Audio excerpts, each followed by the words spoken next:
नमस्कार बंधुगण आपण मानक आम यूट्यूब चैनल को स्वागत।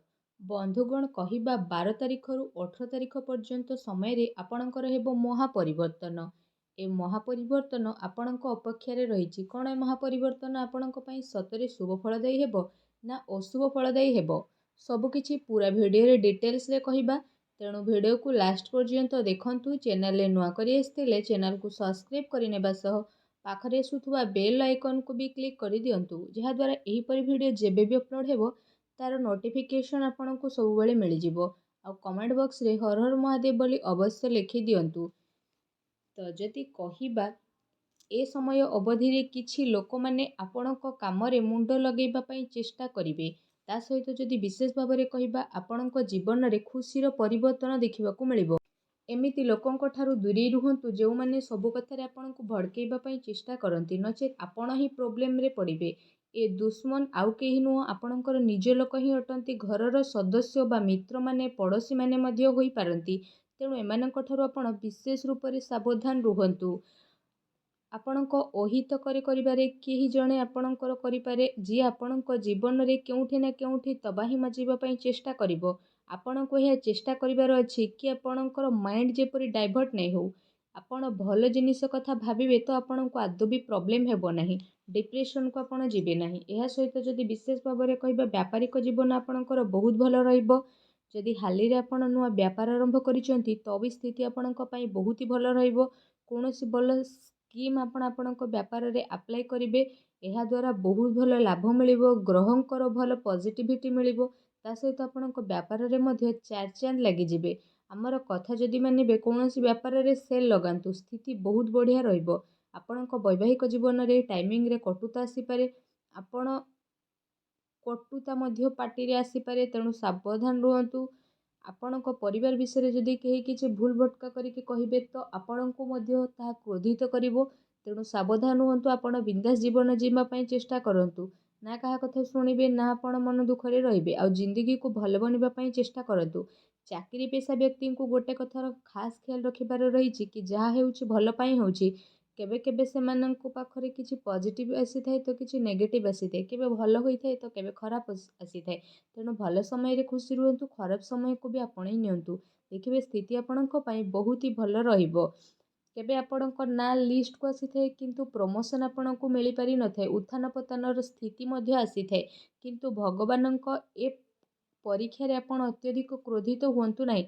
भगवानंकर ए परीक्षा रे आपण निहाती दिने ना दिने पास हेबे। बास ध्यानर सह हमर ए कथा को शुणंतु कि भगवान जहा करंती भल पई करंती। केबे केबे सेहा होई न थाए जहा हम दिल और दिमाग रे चली थाए। वास्तविकता रे आम पई जोटा ठीक, जोटा आम पई आगो को जेकी भल साब्यस्त हो, ताहा ही आम पई होई थाए। तेणु आपण सब बेले भगवान को ऊपर विश्वास रखिबा पई चेष्टा करंतु। जेबे आम जीवन रे खुशी आसी थाए, आमे भाबी थाउ कि भगवान आम पई जहा करंती भल करंती। किंतु भोला बाबांकर कृपा आपणको ऊपर रहिबो। आगो को आसुथबा 7 दिन को सुरक्षा करिबा पई आपण विशेष भाव रे प्रत्येक दिन मंदिर जांतु। ए नियम जदि आपण बनेइबे, आपणको जीवन रे स्वयं महादेवंकर विशेष रूप से कृपा प्राप्ति हेबो। अधूरा स्वप्न तो आपणकर पूरण हेबो। आपण आपणकर स्वार्थ बदल रे काहाको आदौ भी धक्का दियंतु नाही, कारण सबु जगह रे आपणकर ईमानदारी देखा जाई न थाए। जेबे जेबे आपणकर छोट छोट जगह रे ईमानदारी देखिबार आसी थाए, आपण सेतेबेले बहुत अधिक भावुक हुंती। सेथि पई दिमाग रु भी भाबंतु, केबे काहाको क्रोधित करंतु नाही। केमिति भाबुथुवे कि मु कहार फायदा उठाउछि, एमिति किछि करंतु नाही, नचेत अच्छा खासा काम आपणक हातरू पळेइबो। आ भूल परिवर्तन मध्य हेबो। आगो को आपणक पई बहुत ही जरूरी सावधानता रहिछि। तेणु वीडियो को शेष पर्यंत देखंतु। जदि विशेष भाव रे आमे कहिबा, ए समय अवधि रे आपणक जीवन रे गोटे बड़ यूटर्न आसीबो। दुश्मन आपणकर खुशी को धूलिसात करिदेबे। अर्थात जदि कहिबा आपणकर जो माने शुभचिंतक सेमाने तो आपणक सह रहिबे, किंतु शुभचिंतकक संख्या रे दुश्मनक संख्या रे बहुत बड़ अंतर रहिछि। शुभचिंतक आपणकर तो बहुत ही कहबाकू गले 2-4 रहिछंती, किंतु दुश्मनक संख्या आपणकर बहुत अधिक रहिछि। किछि दुश्मन आपणकर ज्ञात रे अछंती, आउ किछि आपणकर अज्ञात रे मध्य अछंती, जो मानक विषय रे आपण जानि मध्य नाहंती। तो आपण सेमानक ठारू विशेष रूप रे सावधान रुहंतु।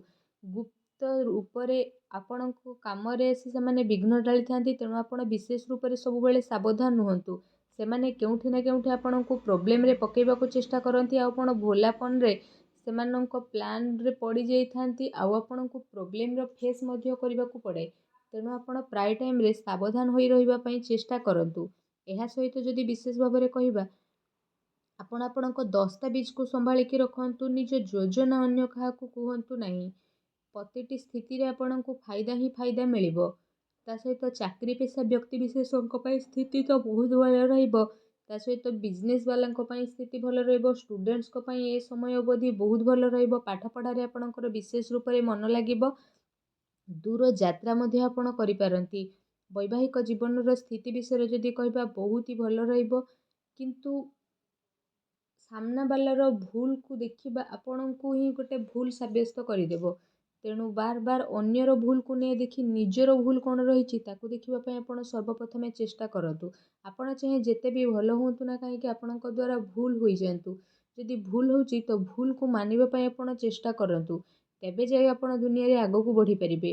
ବିଶେଷ ଭାବରେ ଯଦି କହିବା, ଗୋଟେ ଭୁଲ ଯଦି ଆପଣ କରୁଛନ୍ତି ସେ ଭୁଲକୁ ଲୁଚେଇବାକୁ ଯାଇ ଆପଣ ଆଉ ଗୋଟେ ଭୁଲ ମଧ୍ୟ କରନ୍ତି। ତେଣୁ ପ୍ରଥମ ଭୁଲ ହିଁ ଆପଣ ଶିଖି ନିଅନ୍ତୁ। ଆଗକୁ ଭୁଲ ନ କରିବା ପାଇଁ ଚେଷ୍ଟା ମଧ୍ୟ କରନ୍ତୁ।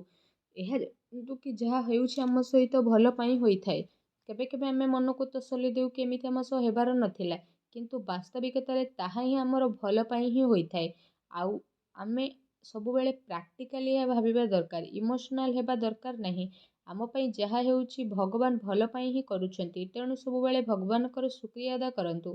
ଏହା ସହିତ ଯଦି ବିଶେଷ ଭାବରେ କହିବା, ଏ ସମୟ ଅବଧିର ସ୍ଥିତିରେ ଆପଣଙ୍କ ଜୀବନରେ ଚାରିଚାନ୍ଦ ଲାଗିବ। ସ୍ୱାସ୍ଥ୍ୟ ଆପଣଙ୍କର ତ ଠିକ୍ଠାକ୍ ରହିବ, କିନ୍ତୁ ମୌସୁମୀ ପରିବର୍ତ୍ତନ କାରଣରୁ ଆପଣଙ୍କ ସ୍ୱାସ୍ଥ୍ୟରେ ଛୋଟ ମୋଟ ପରିବର୍ତ୍ତନ ବିଶେଷ ରୂପରେ ଦେଖିବା ପାଇଁ ମିଳିବ। ତେଣୁ ସେସବୁରେ ଆପଣ ଟିକେ ସାବଧାନ ରୁହନ୍ତୁ। ସମୟର ଆପଣ ବିଶେଷ ରୂପରେ ଧ୍ୟାନ ରଖନ୍ତୁ। ସମୟର କମି କାରଣରୁ ଆପଣଙ୍କ ଜୀବନରେ ଛୋଟ ମୋଟ ପ୍ରୋବ୍ଲେମ୍ ଆସିପାରେ। ଏହା ସହିତ ଥଣ୍ଡା କାଶ ଭଳି କିଛି ଛୋଟ ମୋଟ ପ୍ରୋବ୍ଲେମ୍ ଆସିପାରେ। ଉପାୟ ବିଷୟରେ ଆମେ କହିବା କି ଏ ଉପାୟ ଆପଣଙ୍କ ପାଇଁ ଆଗକୁ ବହୁତ କାମକୁ ଆସିବ। ଏ ଉପାୟ ଆପଣଙ୍କର କିସ୍ମତକୁ ଚମକାଇବ। ସବୁଠାରୁ ପ୍ରଥମ ଉପାୟ ବିଷୟରେ କହିବା କି ମଙ୍ଗଳବାର ଦିନ ଆପଣ ଭଗବାନ ହନୁମାନଙ୍କୁ ସମର୍ପିତ ଅଟେ।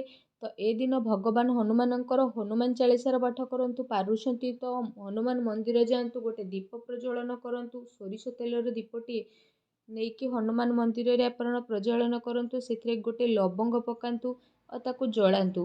ଏହାଦ୍ୱାରା ଆପଣଙ୍କ ଲାଇଫ୍ରେ ଯାହା ବି ନେଗେଟିଭିଟି ରହୁଛି ସବୁ କିଛି ଦୂର ହେବ।